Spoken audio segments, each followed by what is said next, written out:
Ici Folie Douce, le podcast où se rencontrent genre, culture et santé mentale.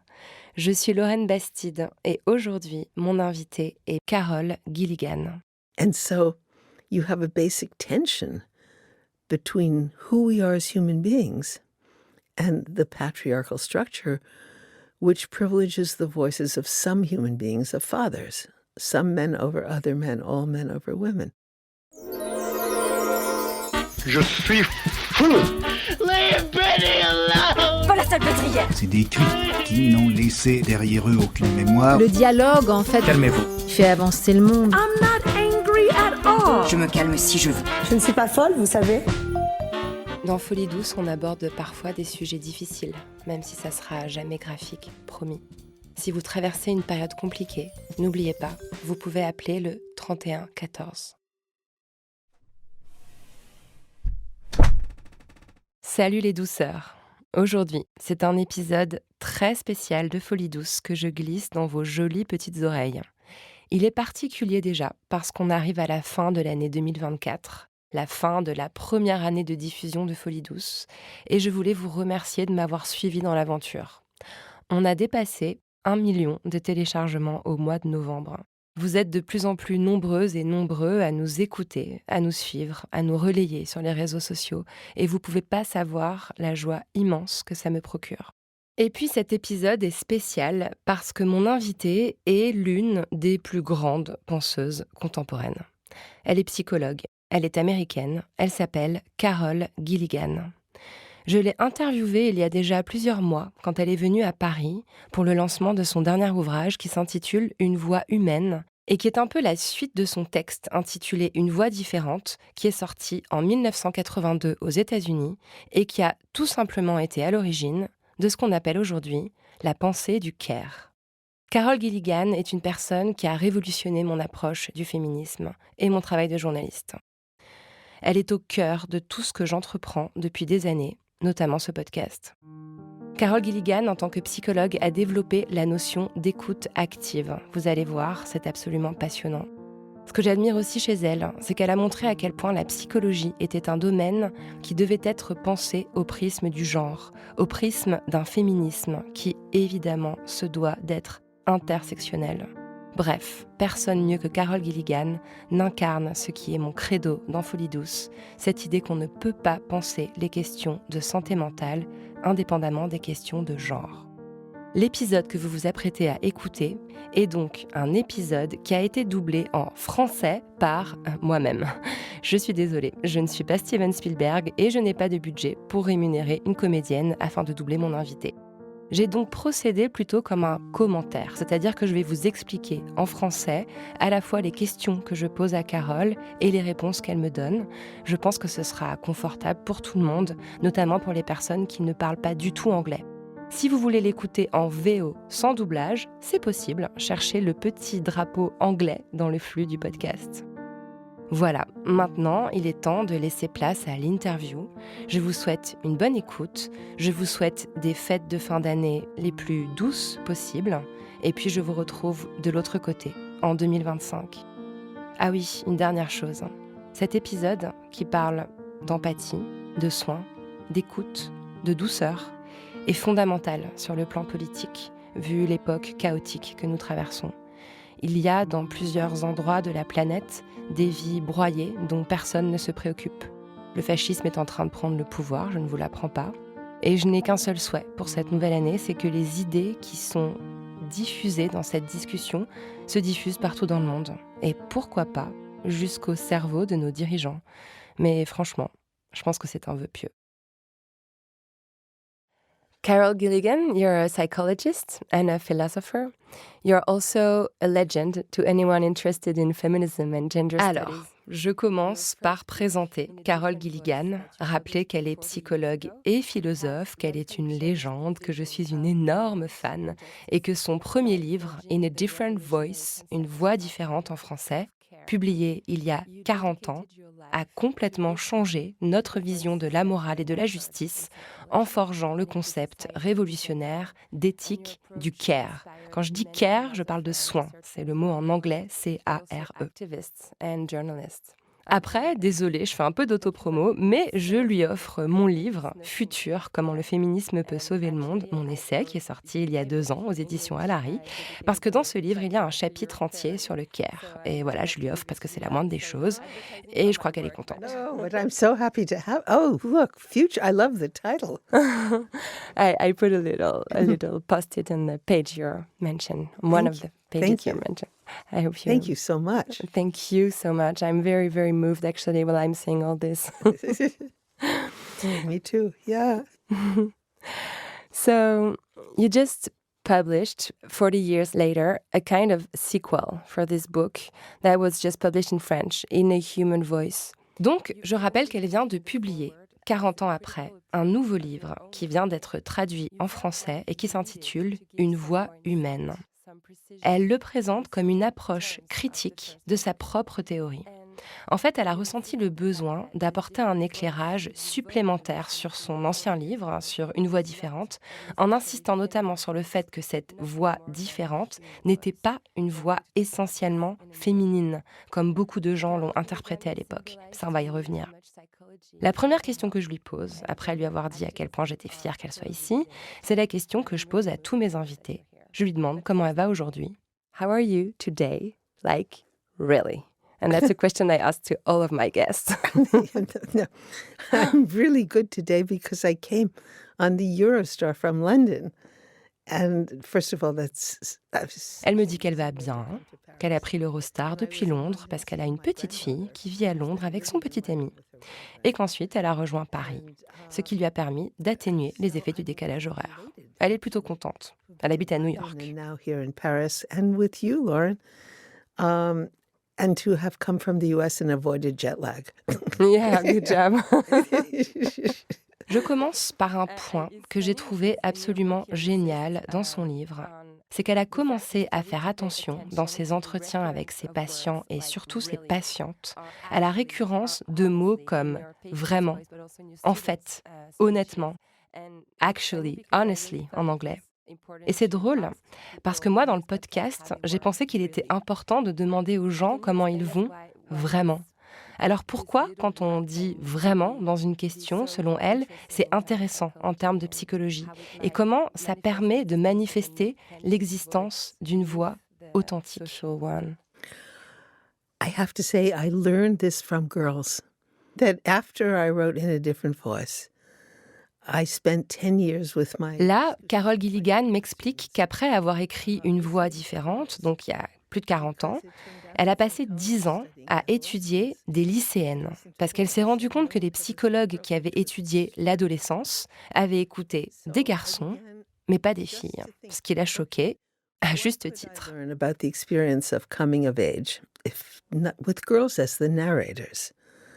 And so I started to listen to girls. And I would hear teenage girls. This was in the States. Elle raconte aussi que quand elle interviewe une patiente, elle s'ennuie très vite. Elle est drôle, hein. Bref, quand quelqu'un lui dit quelque chose de banal, elle a tendance à s'éteindre. Donc elle a commencé, quand elle avait face à elle une jeune fille qui lui semblait dire quelque chose de très plat ou complètement ennuyeux, au lieu de rattacher ça à l'éducation ou à la classe de la jeune fille, elle a commencé à poser une question qu'on ne lui avait jamais apprise à poser en tant que chercheur. So if a girl said something to me that sounded banal or I honestly kind of stupid or like what you call valley girl kind of thing, instead of I could go as a psychologist and say, well, these are girls maybe from this or working class, so they... And instead I started to En fait, ask quand une fille disait quelque chose de plat, elle a commencé à la regarder dans les yeux et à lui poser la question « Est-ce que c'est vrai? Est-ce que c'est ce que tu crois? Est-ce que tu te sens vraiment comme ça ?» Et là, dans les entretiens, elle a commencé à noter la récurrence du mot « vraiment », « actually » en anglais. Or really, or the phrase to be honest. So I'll give you an example. So a girl said to me... D'ailleurs, ça pourrait aussi être traduit par « en fait ». Et aussi de l'expression « to be honest », pour être honnête. Elle donne un exemple. Un jour, une fille lui a dit, elle avait 16 ans, qu'elle ne s'aimait pas assez pour s'occuper d'elle-même. En tant que psychologue, elle aurait pu mettre ça dans la catégorie manque d'estime de soi, parce que la psychologie a tendance à rattacher ce manque d'estime de soi aux filles dans l'adolescence. Mais au lieu de cela, elle l'a regardé dans les yeux et elle a demandé « Est-ce que c'est vraiment comme ça que tu te sens ?» Et la jeune fille a répondu d'une voix plus grave « En fait, c'est comme ça que je me protège en ne disant jamais ce que je pense vraiment. » Puis elle a ajouté « C'est génial, n'est-ce pas ?» Whatever people say about me, I don't really have to care because they have no idea who I really am. And then she looked at me and she said, "Brilliant, isn't it?" And I said, yes. I said, it's a brilliant strategy. But it's at the expense of what you said you wanted, which was honesty in relationships. So she was looking out for herself at the cost of betraying herself. And that was the cue for me. And the big finding of my research, I spent 10 Donc, Carol Gilligan découvre que cet ado cherche à se protéger au prix d'une trahison. La conclusion de ses recherches, explique-t-elle, c'est que quand les filles atteignent l'adolescence, il y a deux voix qui se superposent. La voix qui dit ce qu'elle pense et ressente réellement, et cette voix se dissimule sous ce qu'elle appelle la voix de couverture. Elle a compris que si elle ne remettait pas en question cette voie de couverture, elle n'atteindrait jamais la voie du dessous, celle de la vraie personne en somme. Elle a ensuite décliné sa découverte à d'autres patients, notamment des couples, qui étaient dans l'impasse dans leur relation. Et elle a découvert cette double voix aussi chez les hommes, qui ont aussi une voix de couverture très virile, qui parle d'une certaine manière, et puis une voix dissimulée, qui dit ce qu'ils ressentent vraiment. that said how a man really felt or what was really going on. So that was a huge cue to me that a human voice at a certain point in a certain culture becomes covered by a cover voice. And if you want to hear that voice, you have to question the cover voice. I remember a woman early on in my research when I was interviewing on moral development, and I asked someone one of these dilemmas that psychologists ask people, what should this man do? Bon, là, elle cite un autre exemple tiré de son premier livre.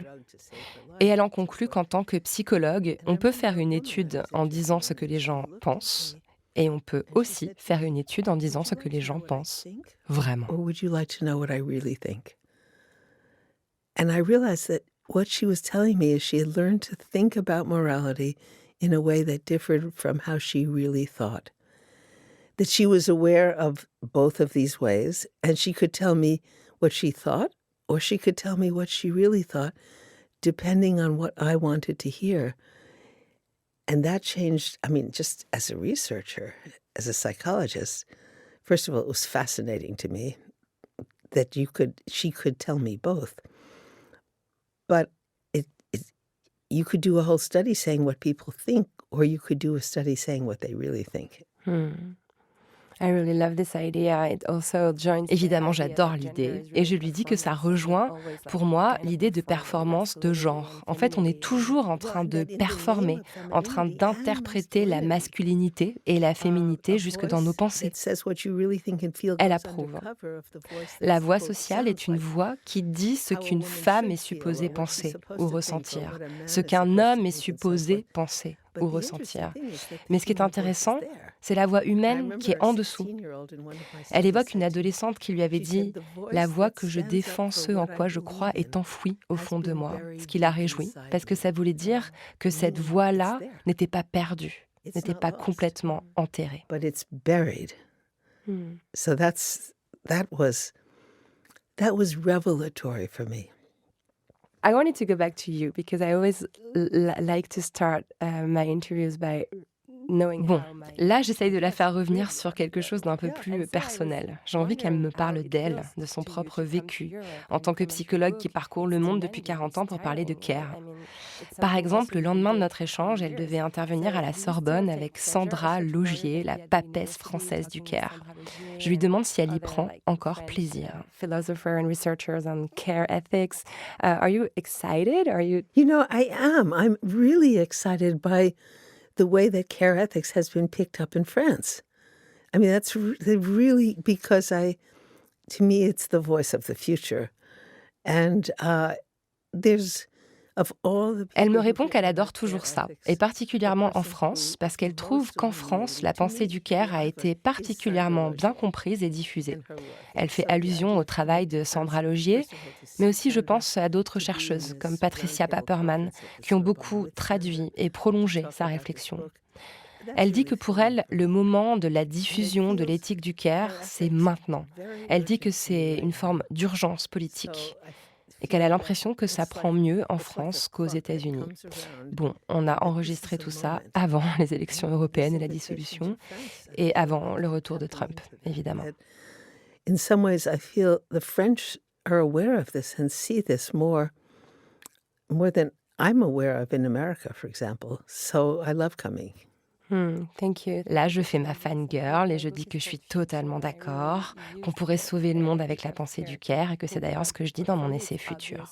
It seems obvious to We me could too. change the whole society with this It would- idea if it right. were used by the politics. Well, you know, why I wrote this current book, In a Human Voice, was it became clear to me, and the work with girls was one. Elle dit qu'avec son livre, Une voix humaine, elle avait besoin et envie de préciser sa pensée. Parce que quand elle a publié Une voix différente, il y a 40 ans, elle avait l'impression de voir émerger une voix nouvelle, quelque chose qui modifiait totalement la voix dominante de la psychologie et de la philosophie morale. No, this is a human voice. Et qu'alors, à l'époque, cette voix lui avait semblé être plutôt féminine. Mais avec le recul, pour elle, cette voix, c'est la voix de l'humanité. En fait, elle rejette l'idée de l'idéalisation des femmes, comme si on était toutes des anges. Elle rappelle qu'il y a des voix marginales qui ne sont pas féminines, et qu'il y a des voix patriarcales qui peuvent être masculines ou féminines. Pour elle, la voix humaine, c'est la voix de l'éthique du soin. C'est tout simplement une voix de résistance, une voix de libération. Et pour elle, c'est la voix du futur. Du coup, désolée, mais elle adore le titre de mon livre. Pardon, vraiment, l'autopromo est insupportable, j'arrête. Mais la question qu'elle pose, en fait, c'est celle du temps qu'il nous reste. The question is whether we're going to see that in time. Yeah, because also the context is very different. I mean, when you wrote In a Different Voice, you started writing it right after Roe v. Wade was built, so right after. Ma question suivante prend vraiment tout son sens vu le contexte politique actuel. Je rappelle que quand elle a sorti Une voix différente, il y a donc 40 ans, c'était juste après l'arrêt Roe v. Wade, qui a permis de sécuriser le droit à l'avortement pour les Américaines. Et c'était juste après les mouvements féministes des années 70. Et que c'est intéressant parce que là, 40 ans plus tard, on est en plein backlash. Roe v. Wade a été abrogé par la Cour suprême aux États-Unis. L'extrême droite est aux portes du pouvoir quand elle n'y est pas juste carrément. Et c'est terrifiant. Et j'ai hyper envie qu'elle me donne tort. Mais malheureusement, elle est d'accord avec moi. What happened with Roe v. Wade, and my work would not have happened, I think, without the Supreme Court. This is in the U.S. The highest court in the land with Roe v. Wade says to women, you have a decisive voice. C'est passionnant parce que dans Une voix différente, il y a toute une partie qui est consacrée à des entretiens de la psychologue avec des femmes qui ont recours à l'avortement aux États-Unis légalement pour la première fois. Parce que le livre est sorti donc juste après Roe v. Wade. Donc dans les années 80, il y avait des femmes qui pouvaient avorter légalement pour la première fois. Elle explique qu'avant cet arrêt, les femmes n'avaient pas de voix, pas de pouvoir moral, pas le droit d'agir pour elles, de décider pour elles. Elles n'avaient que le droit de répondre aux besoins des autres. Elle fait référence à la célèbre expression de Virginia Woolf, celle de l'ange du foyer. Vous savez, cette femme parfaite qui prend le plus mauvais morceau de poulet et qui s'assoit dans les courants d'air.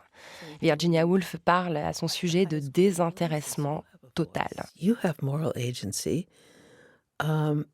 Women, and this was the women I interviewed in the 1970s, started to question Donc, this après les années 70, les femmes qu'elle interrogeait avaient pour la première fois la possibilité de remettre en question cette tradition d'altruisme absolu assignée aux femmes. Et c'était vertigineux pour elles. Surtout que désormais, quelle que soit leur décision, elles seraient qualifiées d'égoïstes, dans la simple mesure où elles étaient désormais autorisées à écouter leur voix intérieure. Instead of being present and taking responsibility for what you're doing, you absent yourself. It's like I wasn't there. And in fact, what happened is women saw that in the attempt to Tu veux avorter? in a sense, form Égoïste. relationships, Tu veux garder they were doing l'enfant? something that was Égoïste. destroying relationships. So I remember there was one woman, and her boyfriend. Elle raconte l'histoire de cette femme dont le petit ami voulait qu'elle avorte pour pouvoir continuer à travailler et à financer ses études. Cette jeune femme avait du mal à écouter sa propre voix intérieure parce qu'elle n'avait jamais eu le droit de le faire, en fait. C'était la première fois que les femmes étaient autorisées à écouter la voix du dessous, celle qui dit vraiment ce qu'elle pense. But what do you want? And she looked at me as if she said to me, "What's wrong with doing something for someone you love?" I said, "Nothing. But what do you want?"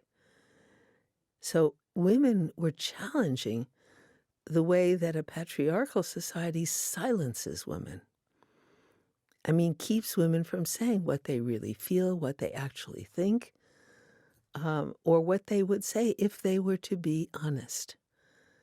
So that was astonishing to me. They were authorized to listen to this inner buried voice for the first time. Yeah.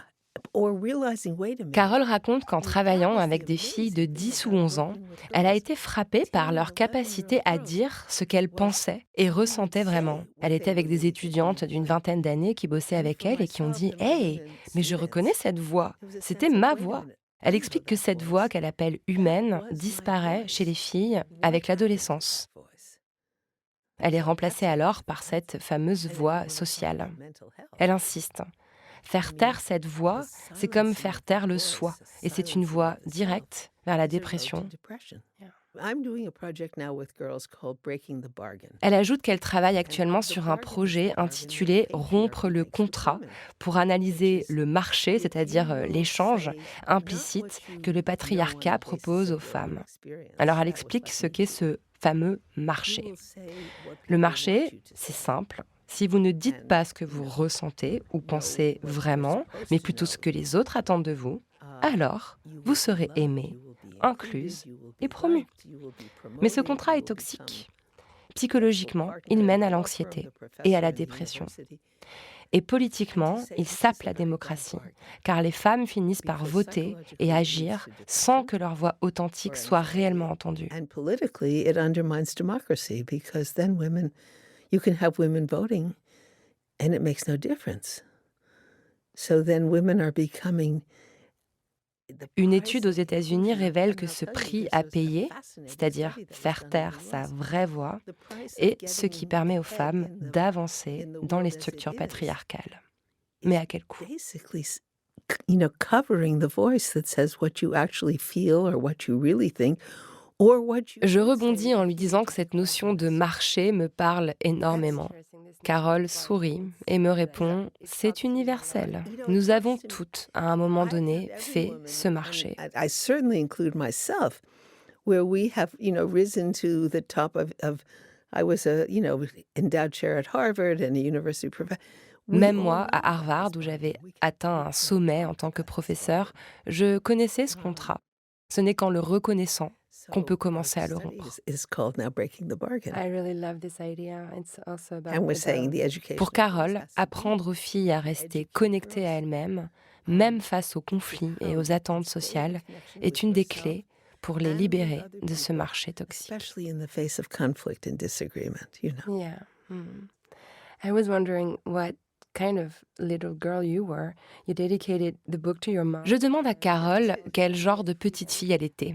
Et je mentionne le fait qu'elle a dédié ce livre à sa mère, qui lui a, dit-elle, appris à écouter les voix cachées.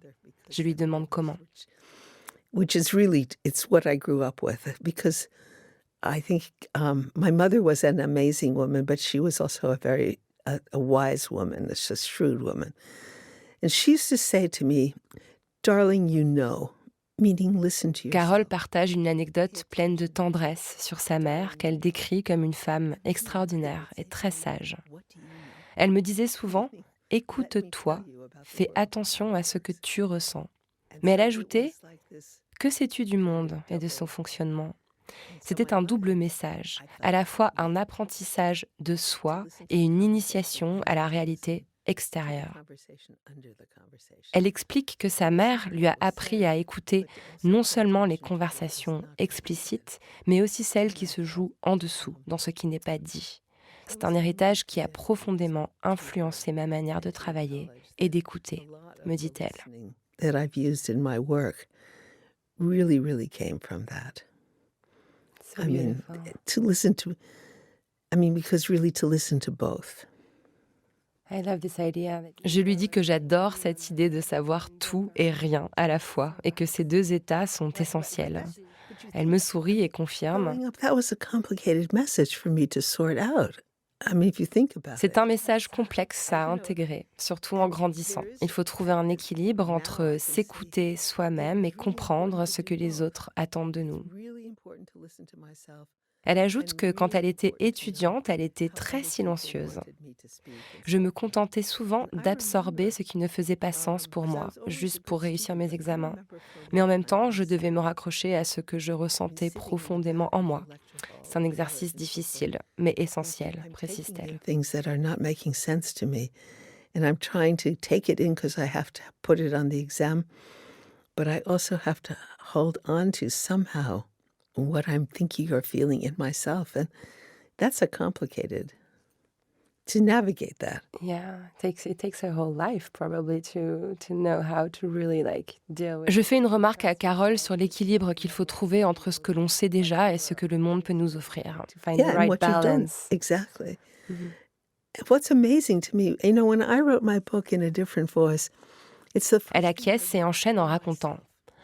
Quand j'ai écrit une voix différente, c'était avant tout pour moi-même, pour comprendre une situation qui me troublait. Elle explique qu'à l'époque, elle enseignait à Harvard avec de grandes figures de la psychologie comme Erik Erikson et Lawrence Kohlberg. Mais elle avait cette impression constante que les femmes disaient quelque chose que les théories ne comprenaient pas. Je pensais que c'était juste moi, dit-elle. Et ce qui l'a étonnée, c'est que beaucoup d'autres femmes partageaient ce sentiment d'inadéquation avec les cadres existants. that so many women felt this way. And I had no idea. I thought it was just me.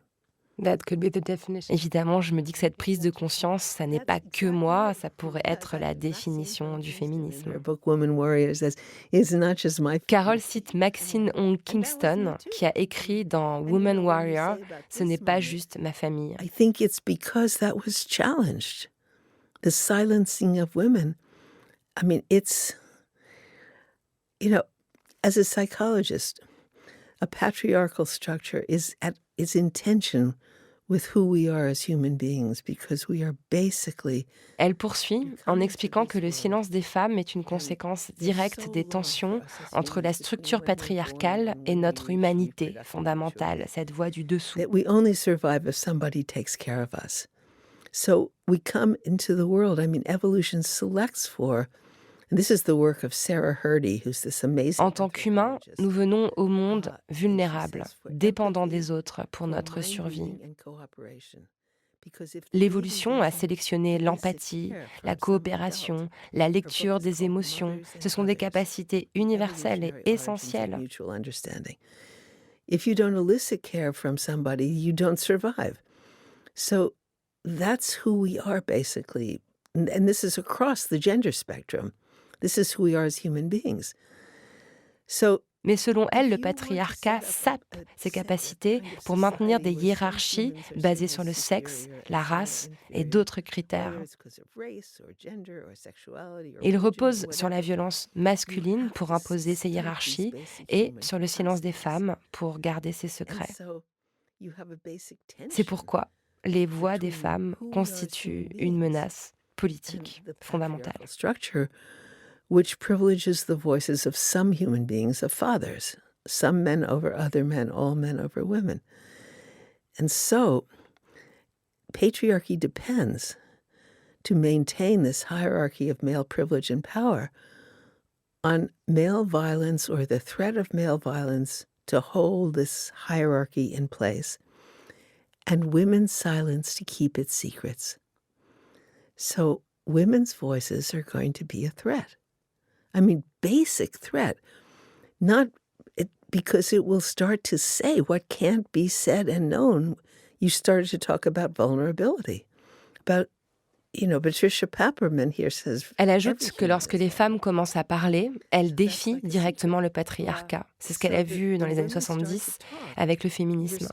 Cela a atteint un point où des hommes puissants ont été affectés, où des femmes ont dit « ça n'est pas que toi, moi aussi, je ressens ça ». Et ça a été un moment de bascule.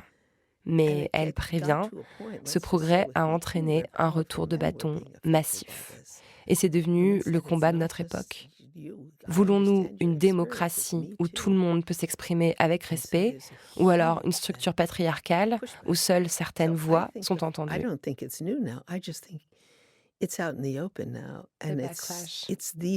Et elle conclut que cette lutte est visible aujourd'hui avec les situations politiques désastreuses qu'on rencontre aux États-Unis et en Europe. Or are we going to have a patriarchal structure where only certain people have a voice? And that's what's being fought out now, here in Europe and certainly in the United States. In so many other parts of the world.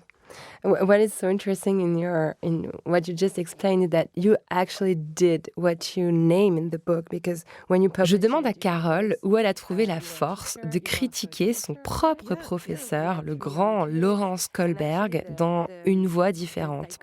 Ça parle de ça, ce livre. C'est vraiment le point de départ. Un acte audacieux de contestation de l'autorité, alors qu'elle était enseignante, mère de 3 jeunes enfants. Et d'ailleurs, elle était aussi danseuse, comme elle me le confirme. And yeah, very bold. Where did you find the strength to do it? It's funny. If you go on Amazon. Carole explique que si vous cherchez son livre sur Amazon, vous trouverez une approbation de Kohlberg en personne. Il a reconnu que j'avais réussi à faire quelque chose qu'il n'avait jamais pu comprendre, saisir les réactions des filles et des femmes. Elle ajoute qu'Erik Erikson, une autre grande figure de la psychologie, avait eu une réaction similaire. Ils étaient d'accord avec mon travail avant que ce travail ne soit perçu comme une critique de leur théorie. Là, c'est devenu autre chose. Oh, sorry, I just did something. No.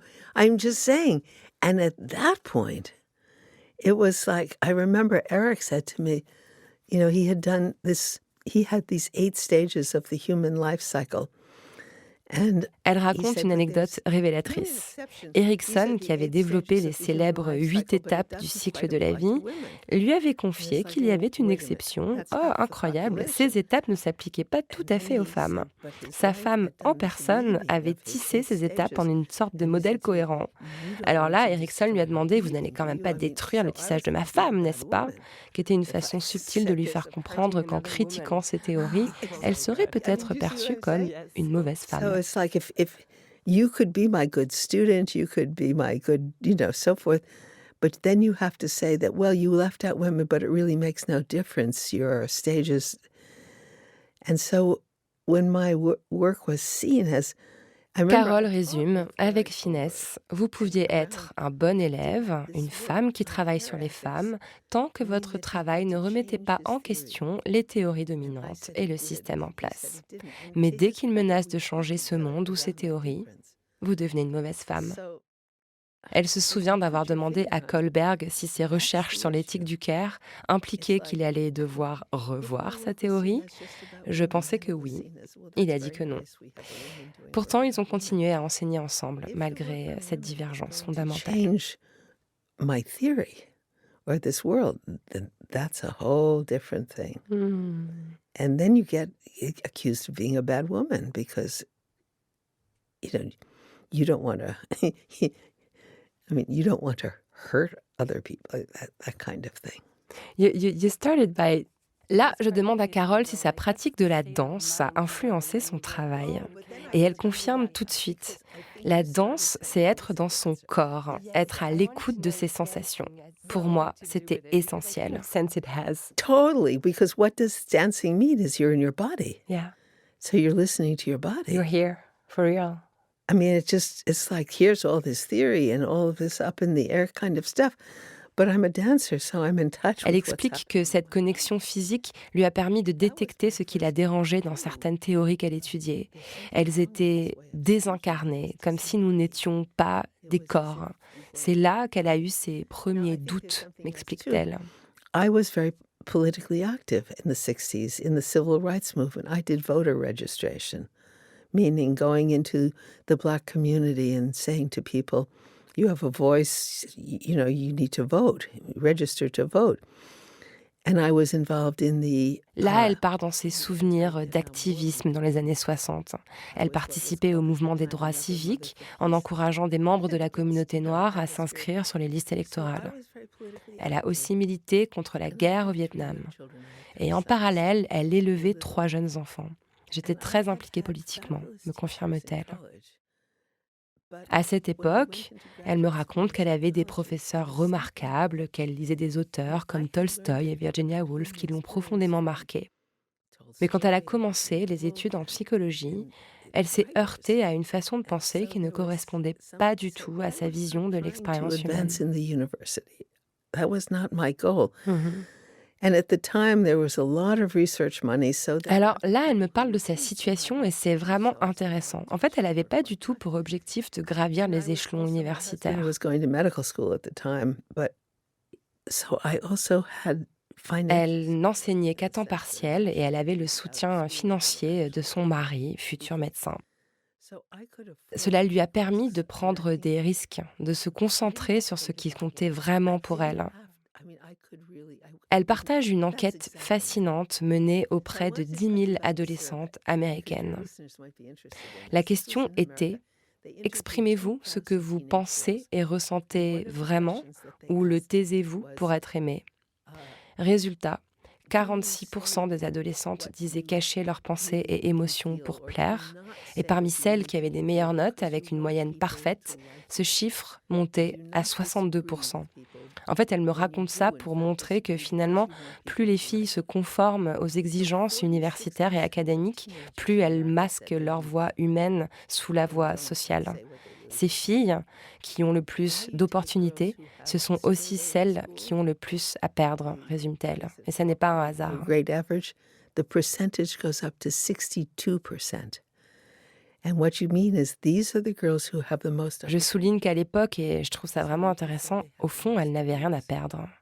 Et elle me répond avec une pointe d'humour, c'est exactement ça. Et c'est pour ça que je pouvais me le permettre. Je n'étais pas investie dans le système. I mean, I wasn't so invested in... It was just for you, what you said earlier. Yeah. And also it's so interesting because I read that the first time you submitted... Je demande à Carole de revenir sur l'accueil que son article Une voix différente a reçu à la Harvard Review. Parce qu'à l'époque, il lui avait répondu qu'il ne comprenait pas de quoi il s'agissait. Elle avait vraiment eu cette réponse.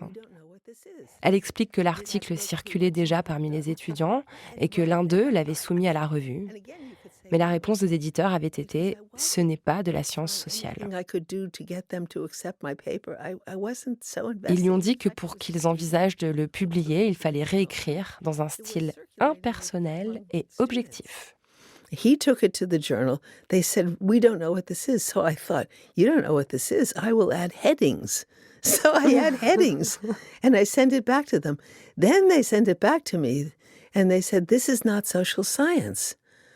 They said, if you will rewrite it in an impersonal voice and from an objective point of view, we will think about publishing it.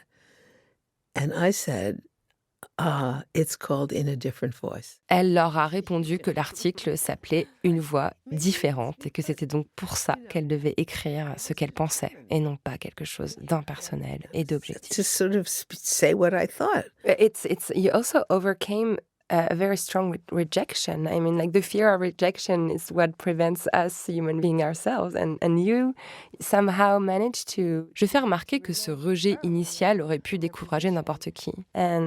And I thought it was really interesting also in your own trajectory as a human, how you went from this rejection to how far this text led you to becoming Women of the Year and one of the 25 most influential people in the United States, having your work translated and used in, I think, every single gender master studies in the world. So how does it feel to have this kind of incredible path from rejection to incredible success? Well, I wanted to tell that story because I wanted, I mean, I can give you my mother's voice again here. I'd mean, love to hear your mother's voice. These are voices I carry inside me. And my mother sometimes somebody would say something about a person, and my mother would say, who is he or who is she? I never heard of her. you know? And I thought, who are these people? I had the advantage of I had done very well in college. I mean, I graduated with what was called highest honors or first. And so when they said, this doesn't make any, what is this? And you have to rewrite it. I have to emphasize, because if like feeding my children had depended on getting this Mais published. elle m'explique qu'à l'époque, elle ne dépendait pas de la publication de cet article pour vivre. Si nourrir mes enfants avait dépendu de la publication, ça aurait été une autre histoire. Mais elle était privilégiée, explique-t-elle. Donc elle a pu s'accrocher à sa vision, même si c'était une vision atypique. To have a house or to have food. I mean, that's a whole different situation. So important to say that. I mean, I yes. think it's extremely important to say it. But given the position I was in at the time, the thought of being in a psychology department at the university was not my goal. That was not where I was trying to be. I was raising 3 children and I was working part-time to earn some money because my husband was in school and in training. Elle continue son récit. Donc Harvard University Press a fini par publier Une voix différente en prévoyant d'imprimer 3000 exemplaires. Il se disait que c'était un petit livre académique qui n'aurait pas de grande portée. I mean, this is so improbable. I have a funny story. So the book gets published by Harvard University Press, and they think they publish 3,000 copies. They don't think. And then I get taken to lunch by the sales representative. So we have this sort of lunch, this guy.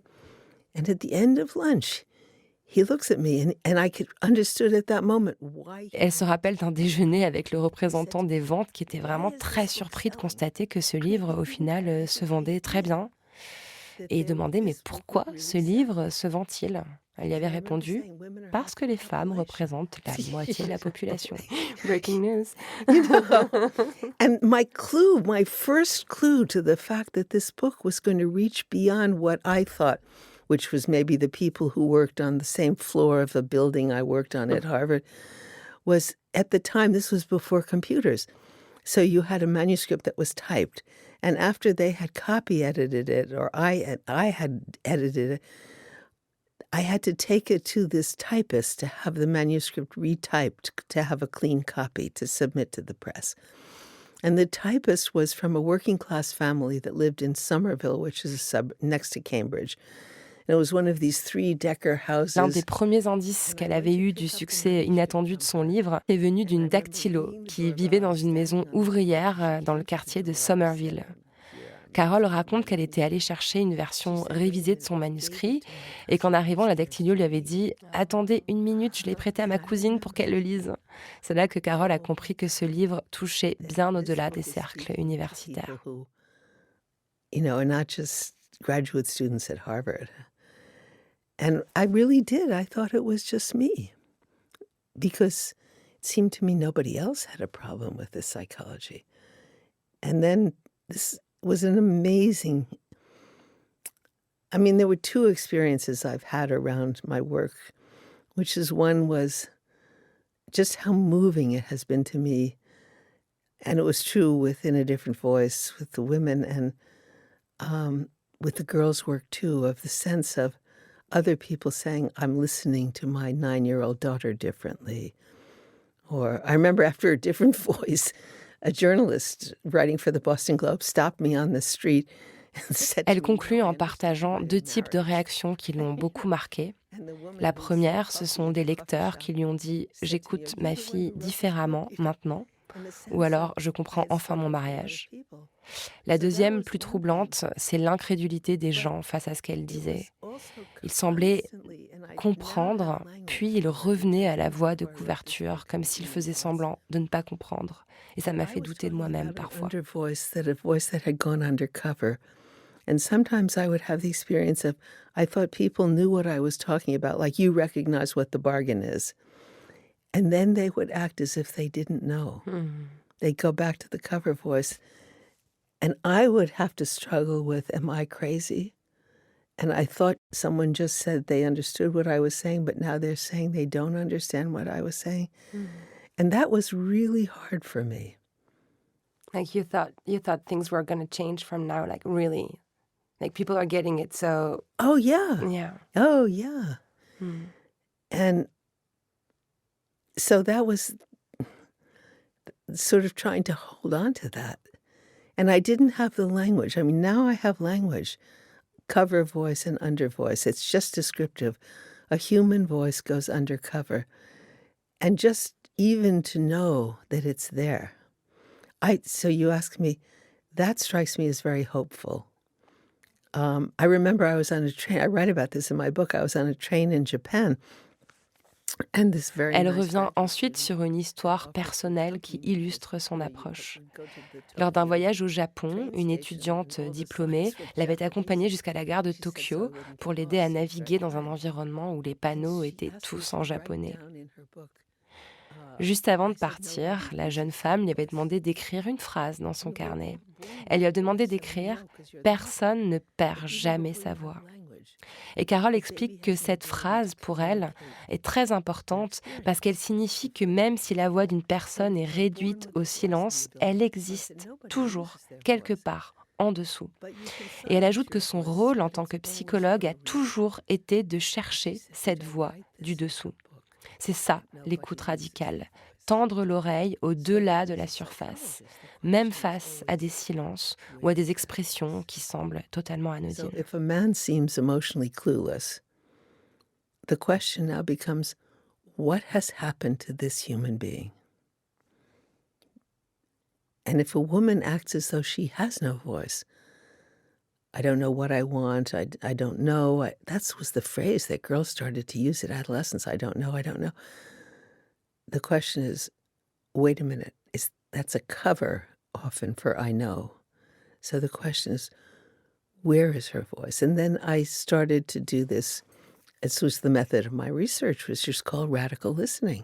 How do you listen for the voice that has gone undercover? And I love what you said, that to become a radical listener, you need one quality. It's curiosity. Right. I loved it because I've always been labeled as someone curious. Oh, really? Oh, so it's So I'm perfect like, to be an interviewer. I can do it. Yeah. Là, j'explique à Carole combien j'ai été marquée par son concept d'écoute radicale. Et je lui demande comment on peut devenir un meilleur auditeur, un meilleur écouteur, un auditeur radical. How do we become better listeners, radical listeners? Well, you know, what I say to my students is, notice what happens when you replace judgment with curiosity. Because I think what stops curiosity Carole is often répond que la clé réside dans la curiosité, cette qualité essentielle qui consiste à remplacer le jugement par un intérêt sincère pour l'expérience de l'autre. Et j'ai adoré qu'elle dise ça parce qu'on m'a toujours qualifiée de curieuse et la curiosité est un vilain défaut, gna gna gna. But really to tap into what is their curiosity. Elle explique à quel point le jugement bloque la curiosité. Elle partage une anecdote sur son travail avec ses étudiants. Dans ses cours, elle les encourage à poser des questions authentiques, des questions qui émergent d'un véritable désir de savoir, plutôt que celles que l'on croit devoir poser pour paraître un bon psychologue. What do I really want to know? What is the real question I want to ask to Carol Gilligan? Not the question J'adore I ce think qu'elle me should be raconte asked, et but je to partage decide. avec elle un I wanna petit know about her secret mom. de ce podcast. C'est que quand j'écris une interview, c'est vraiment ce que j'essaye de faire. J'essaye de poser la vraie question que je veux poser, celle qui m'intéresse profondément, et pas celle que j'envisage comme une bonne question de journaliste. Par exemple, je lui confie que j'avais très envie d'interroger sur sa mère, car cela résonnait particulièrement avec ce qu'elle avait dit plus tôt. Oh, yeah. I mean, that's right now. What impresses me is the incentives we're given. Carole reconnaît combien il est important d'écouter sa curiosité intérieure. Et pourtant, elle observe que la société nous apprend plutôt à réprimer ses impulsions et à poser des questions attendues, et non pas celles qui reflètent nos véritables centres d'intérêt. Elle conclut en m'encourageant, car selon elle, c'est un chemin vers des échanges plus profonds et une meilleure compréhension des autres. Et je suis évidemment très fière d'être validée par Carole Gilligan, mais là, du coup, ça veut dire que je suis encore dans une performance de bonne journaliste féministe. Bon, je m'égare. By people who wrongly interpreted your theory as essentialism. Right. And I felt you very strongly on this as someone who has had difficulties accepting criticism all my life. Là, je demande à Carole Gilligan si la publication de Une voix humaine, 40 ans après Une voix différente, était motivée par un désir de clarifier sa pensée et de répondre aux critiques, notamment celles qui l'ont accusée d'essentialisme. Il y a beaucoup de gens qui l'ont fait, y compris des féministes. Je pense notamment à Suzanne Faludi, qui la défonce dans Backlash. En fait, qui ont interprété son travail comme si elle voulait dire que les femmes étaient naturellement plus empathiques. This will to be better understood. Was it that the first aim at the book? It was realizing, and I come back to this because it was so important. Elle admet que cette entreprise a été une prise de conscience, le fruit d'années et d'années de réflexion. Elle a mis beaucoup de temps à voir ce qui rétrospectivement lui semble évident, ce que la psychologie appelle développement et parfois une initiation qui éloigne des capacités humaines fondamentales. Basic human capacities. And I came to a point, I mean, it took me 40 years, I say this at the beginning, that was astonishing to me in retrospect, that it took me so long to say what now seems so obvious to me. So that's fascinating. It's like there was a blind that was keeping me from seeing. Carole revient sur les avancées scientifiques qui soutiennent sa réflexion. Elle cite le neuropsychologue Antonio Damasio, pour qui la séparation entre la raison et l'émotion, longtemps perçue comme un idéal de rationalité, est en réalité une aberration liée à un traumatisme cérébral. Ça s'appelle L'erreur de Descartes, le livre qu'elle cite. That the separation of reason from emotion, which was seen as, the essence of rationality, and women were seen as too emotional, is in fact a manifestation of brain injury or trauma. I mean, here comes back to the dancer part, because in his book is the feeling of what happens. He says, in our bodies and in our emotions, we register our experience from moment to moment, like a film running continually inside us, and the experience of watching the film.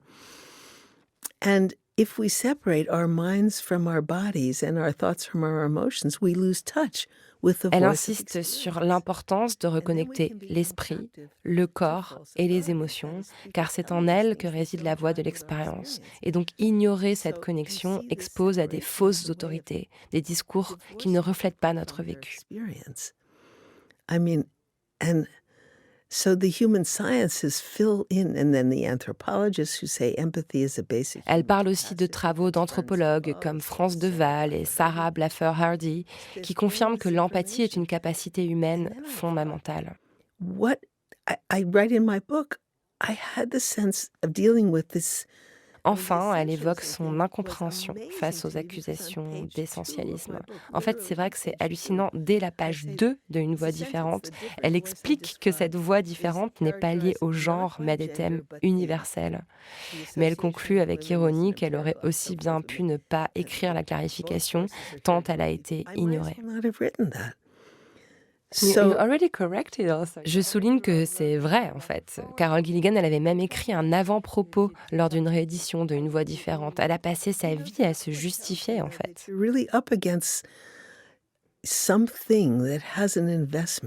Elle me répond que son travail repose sur l'écoute, l'attention et la présence. The different voice, the voice of care ethics. I mean, and this is Sandra's work, which she says it's a paradigm of attention. It's about paying attention. It's about listening.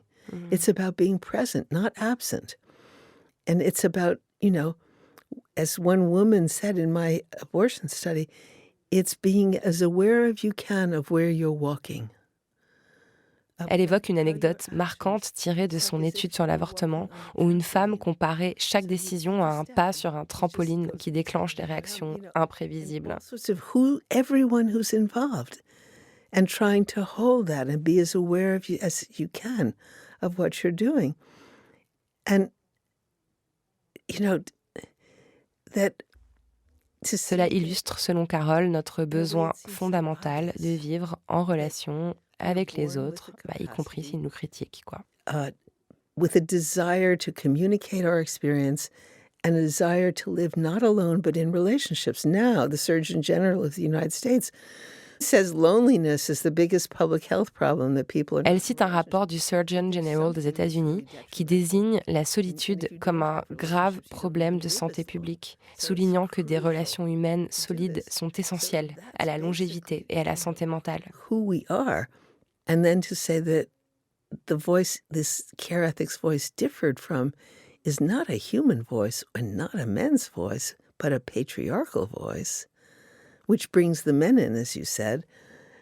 And then to say where patriarchy is enforced, the human voice is a voice of resistance. Bref, pour Carole, la voix de l'éthique du care n'est ni féminine ni masculine, c'est une voix humaine, mais aussi une voie de résistance face au patriarcat, lequel favorise la force et réduit les interactions démocratiques. Not through the use of force, but through open conversation and debate, which depends on everyone having a voice. Otherwise, it's through the use of force. That's probably key to human survival, the survival of the planet. And if you gender it feminine, then it's seen as, both it's idealized that this is angels, and, women aren't angels. I mean, God knows we know that. But it's also devalued. And then men can't do it because it's seen as not men. Carole m'explique qu'elle a adoré écrire ce dernier livre, Une voix humaine, où elle atteint une clarté inédite. Elle se dit soulagée d'avoir enfin pu s'exprimer sans ajouter de clauses ou d'explications excessives pour se faire comprendre. Avec humour, elle me raconte que l'une de ses phrases dans le livre ne contient que 3 ou 4 mots, un exploit pour elle et une victoire pour son éditeur. Elle conclut en insistant qu'il lui a fallu beaucoup de temps, qu'il lui a fallu une vie en fait, pour arriver à une telle concision, une lucidité. Et elle affirme que ses efforts valaient la peine. Et vraiment, je confirme, ce livre est incroyable de fluidité et de clarté. Pour moi, il synthétise vraiment tous ses enseignements de ces dernières décennies, tout son travail sur le care, sur le patriarcat, sur l'adolescence. Et je trouve que son histoire avec ce livre, ou avec ces 2 livres, c'est vraiment une leçon de vie. Yeah, I think it's such a life lesson. And also, you've been watching and listening to many children. You said, you told us how much you learned by listening to girls, but you also studied little boys. There is this book that you published with your co-author and student Naomi. Je demande à Carole comment le patriarcat affecte aussi les garçons.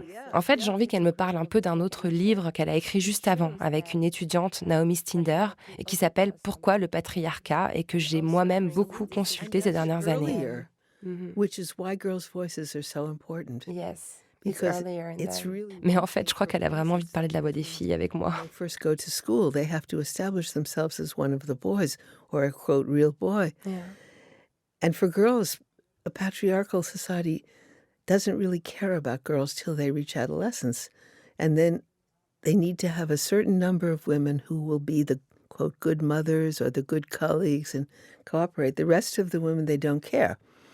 So basically, the choice we have as women, I think, is we can opt in. Elle explique qu'en gros, la pression patriarcale tombe sur les épaules des garçons à l'entrée en école primaire. Les garçons doivent prouver dans la cour de récré qu'ils sont de vrais garçons. Et c'est à ce moment-là que les choses se corsent pour eux.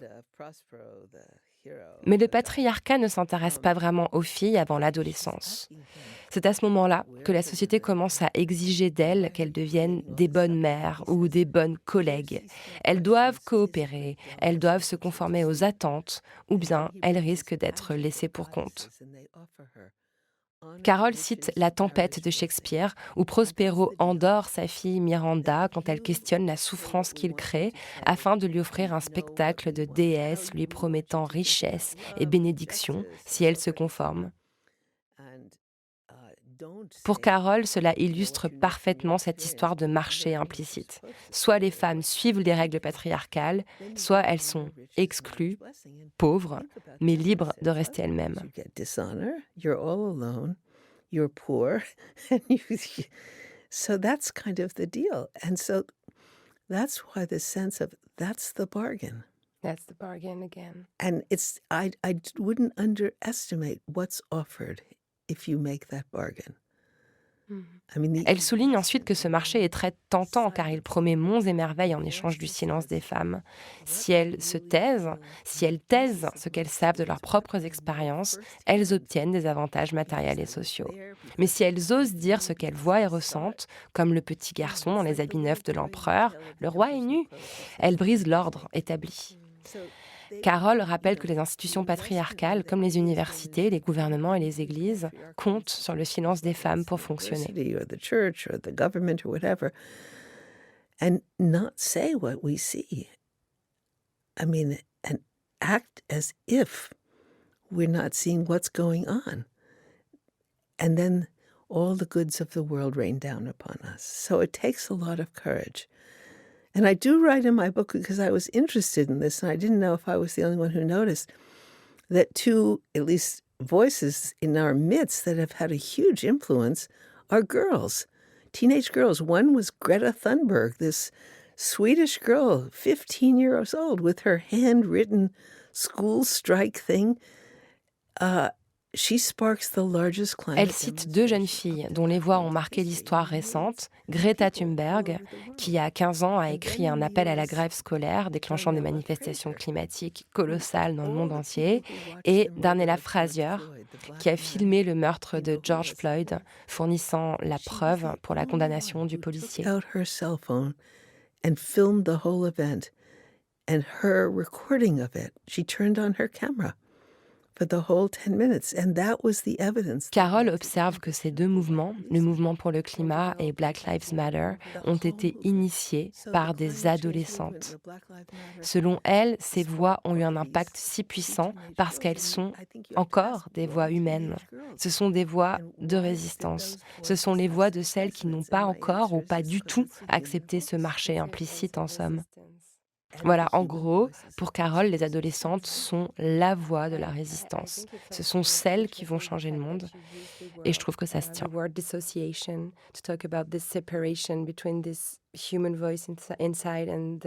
J'ai été marquée par le fait que Carole utilise le terme dissociation pour parler de cette scission entre la voix humaine intérieure et la voix sociale genrée imposée par les normes. Ce terme de dissociation, on l'utilise habituellement plutôt dans le cadre du traumatisme. Je lui demande si elle pense que ce moule dans lequel on pousse les filles et les garçons à entrer de force peut être assimilé à un traumatisme. It leads to a loss of voice and a loss of memory and a rewriting of history. So we tell a story. I mean, that was the revelation to me about this work with girls. Elle répond oui. Absolument. Cela conduit à une dissociation, à une perte de voix, à une perte de mémoire, à une réécriture de son histoire. En fait, c'est comme si nous nous racontions une histoire fausse pour correspondre aux attentes. Elle dit qu'elle a appris cela en travaillant avec les filles, mais aussi avec les garçons. Elle parle de son ancienne étudiante Judy Shu, qui a mené une étude qui est devenue sa thèse, Quand les garçons deviennent garçons. Elle a observé des garçons de 4 ou 5 ans qui sont encore incroyablement sensibles. L'un d'eux demande à sa mère « Maman, pourquoi tu souris quand tu es triste ?»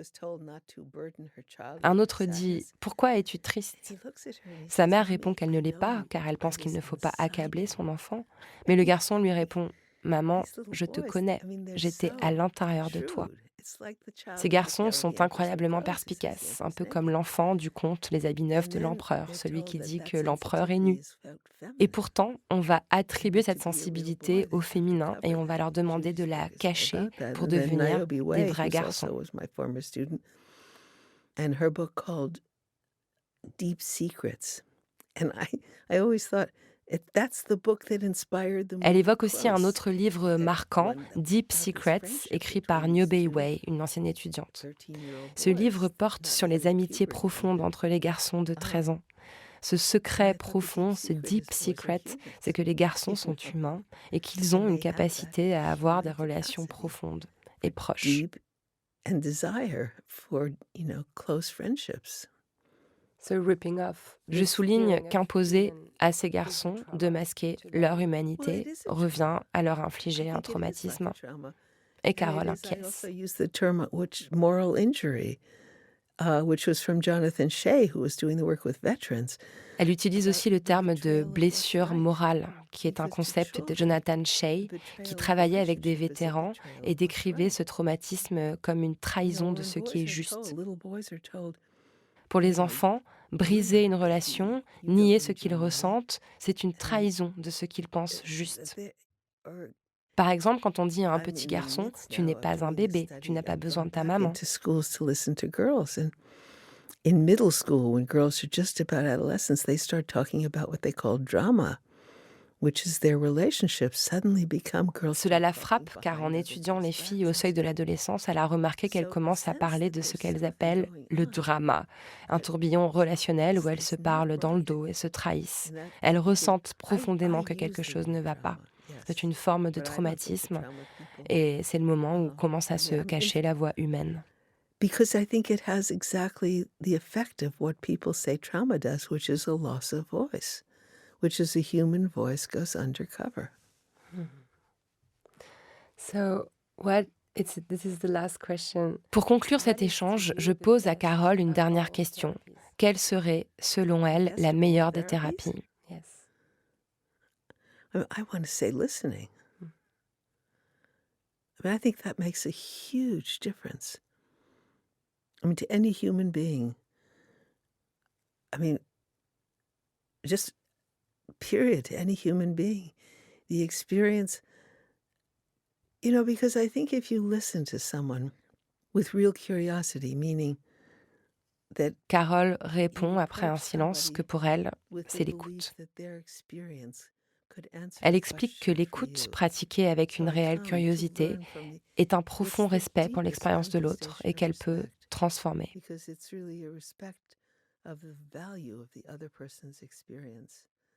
Selon elle, écouter quelqu'un avec cette ouverture permet non seulement de valider son expérience, mais aussi de remettre en question ses propres certitudes. Ce type d'écoute, qu'elle appelle l'écoute active, est pour elle l'essence même de la thérapie.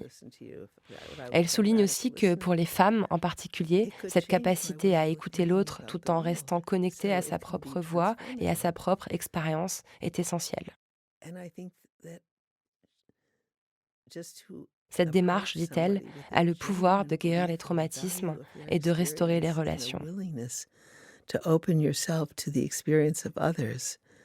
As well as, because I have to say this for women, staying in touch with your own voice and your own experience. I think that's the essence of therapy. Because what it does, just to put it together, it heals the trauma.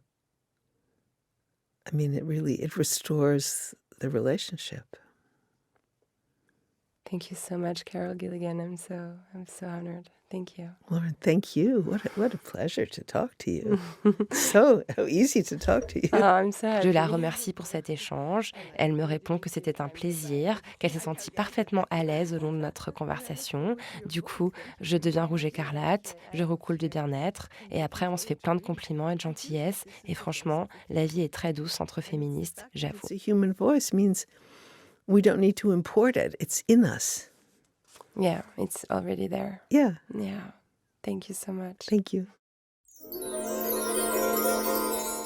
Merci à Carole Gilligan pour son passage dans Folie douce. J'espère que vous avez aimé écouter et que mon doublage maison vous a plu. Je vous encourage de tout cœur à lire le livre de Carol Gilligan, le dernier, Une voix humaine, mais aussi le premier, Une voix différente, qui constitue, vous l'avez compris, une archive passionnante, celle d'une toute jeune psychologue un peu atypique qui cherche d'autres façons de faire en pleine explosion féministe. Si vous avez aimé cet épisode, n'oubliez pas de vous abonner à notre flux sur votre plateforme préférée et à mettre des cœurs, des étoiles, des bonnes notes, des commentaires. Ça aide beaucoup le podcast à se faire connaître. Et si vous voulez vraiment soutenir mon travail et si vous en avez les moyens, ça serait génial de vous abonner à La Douceur, ma newsletter hébergée par Substack. Le lien est dans la description de l'épisode. Allez, cliquez. Folie douce est un podcast conçu, produit et animé par Lorraine Bastide. À la production et à la programmation, Marie-Laurence Chéry, assistée de Lou Ozanam Simon et de Léa Rivière. À la prise de son, Clémence Sicula et Julien Marcillot au studio Nova. Au montage et au mixage, Marion Emery. La musique du générique est une création originale d'Irma. Les visuels sont de Louison Coulombe. Les partenariats commerciaux sont gérés par Mélanie Vaseux de The Podcast Bureau. Et le soutien est assuré par Morgane Noam, le psy préféré de Folie douce. Merci pour votre écoute. Retrouvez-moi sur Substack et sur les réseaux sociaux.